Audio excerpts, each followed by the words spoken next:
Again, should that Article 78 procedure go against the department, we will not take it personally. We will move on.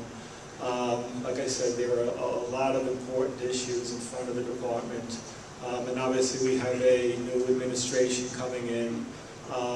Personally, I hope that Superintendent Green is reappointed. He's only been there for about a year, but he's a very balanced person.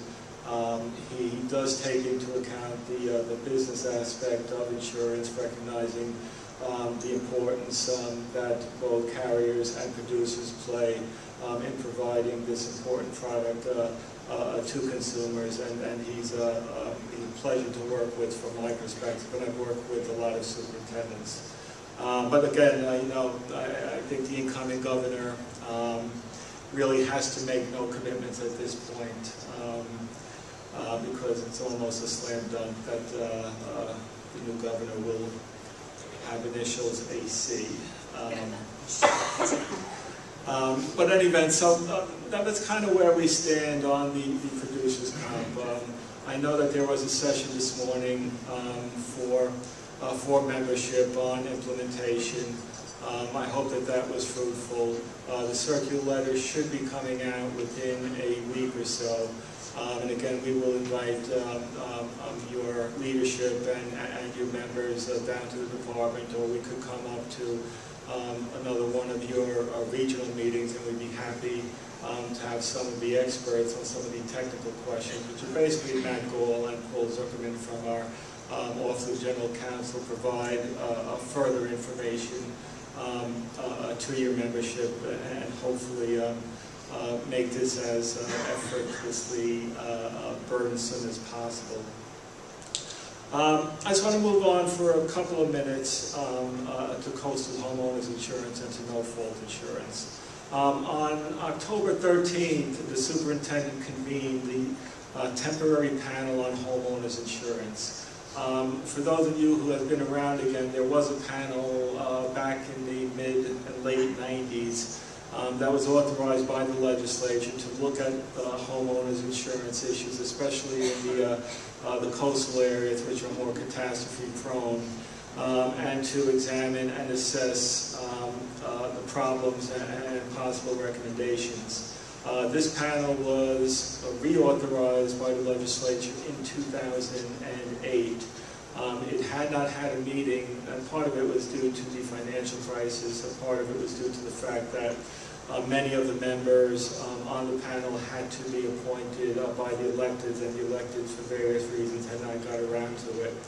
But nonetheless, the superintendent thought it was important for the department and for the industry to begin to deal with the coastal homeowners insurance issues, which, again, downstate has been an area of concern. We did release a press release on September 22nd. We put in that press release 2 proposed revisions to regulations.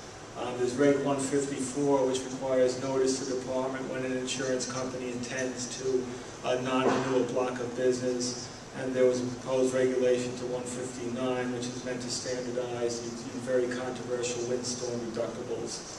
On Reg 154, right now the law says that if an insurance carrier intends to non-renew 4% of their insured in the entire state, it has to notify the department. We have never gotten a notification under the current Reg 154 because 4%, especially the big carriers, number of insureds in New York is a huge number, and even the companies that non-renewed significantly on Long Island did not have to get our prior approval, although to their credit they did come into the department to let us know.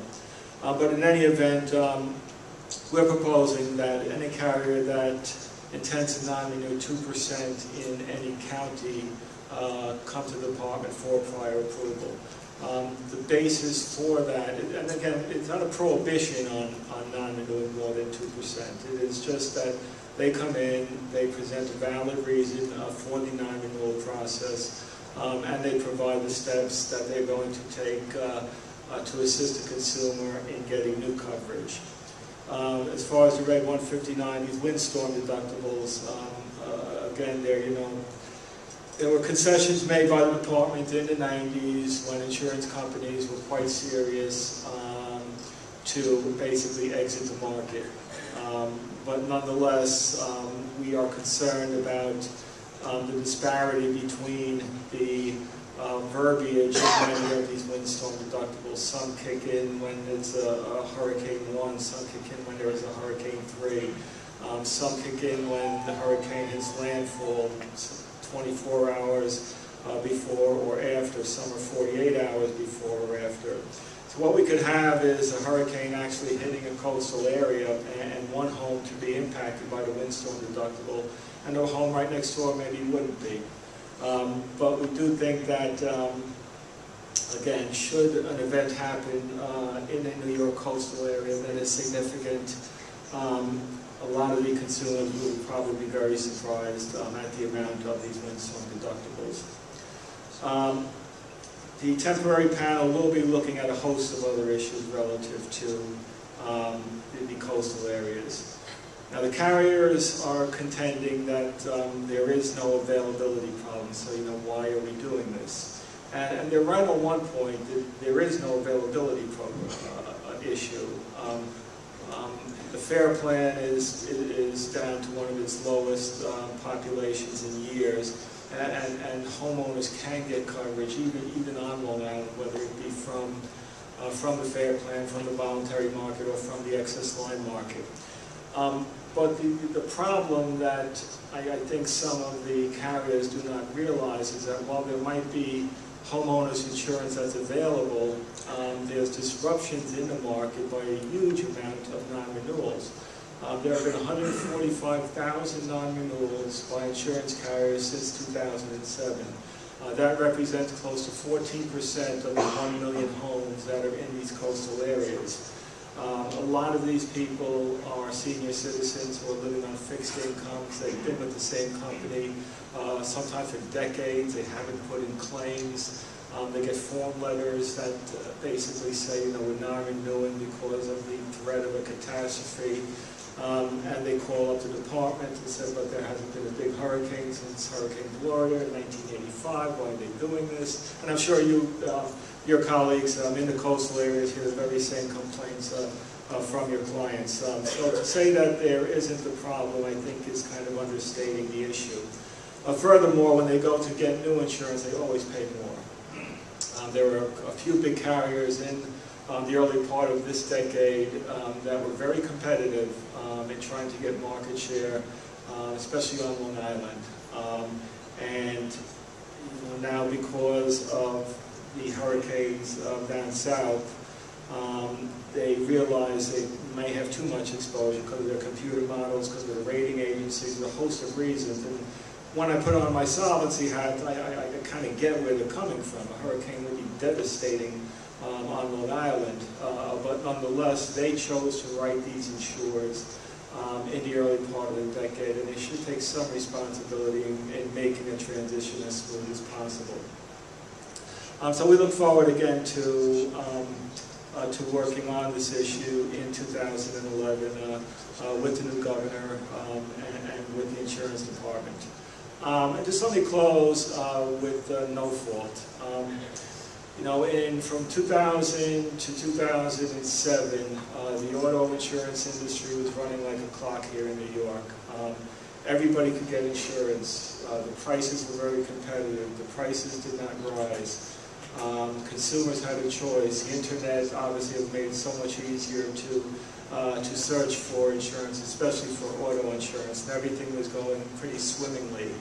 No fault is starting to get out of hand. I'm not saying it's in the crisis arena yet, but the cost of no fault to the insurance marketplace is beginning to get a little bit scary. When the legislature passed the 5% flex rating bill in 2008, which allows the auto insurance companies to raise or lower their auto rates by 5%, it was something that the insurance department supported.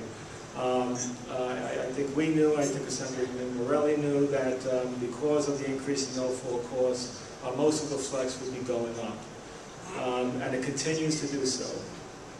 The department believes that we need a three-part effort to try and mitigate the escalating no fault. One is to fight fraud.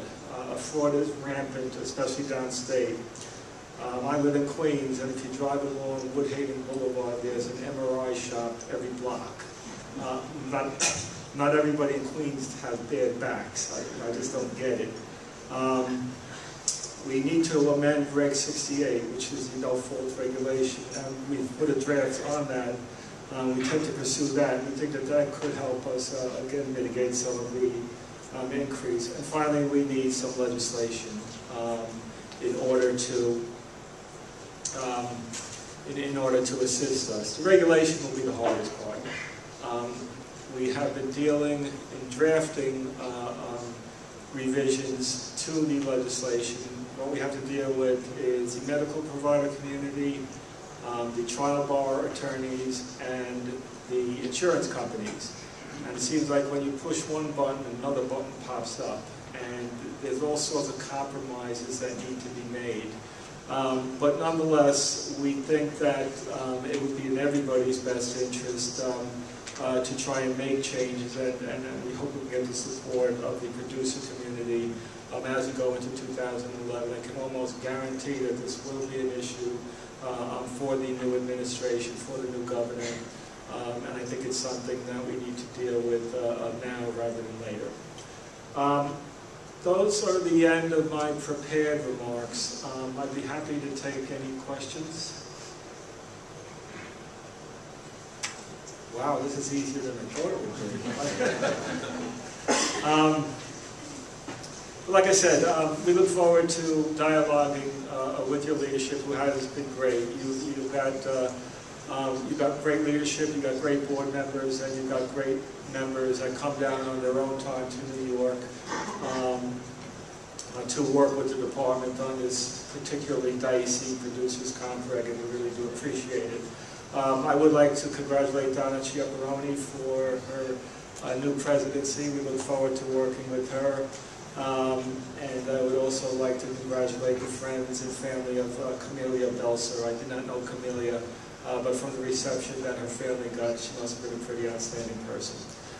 So thank you very much.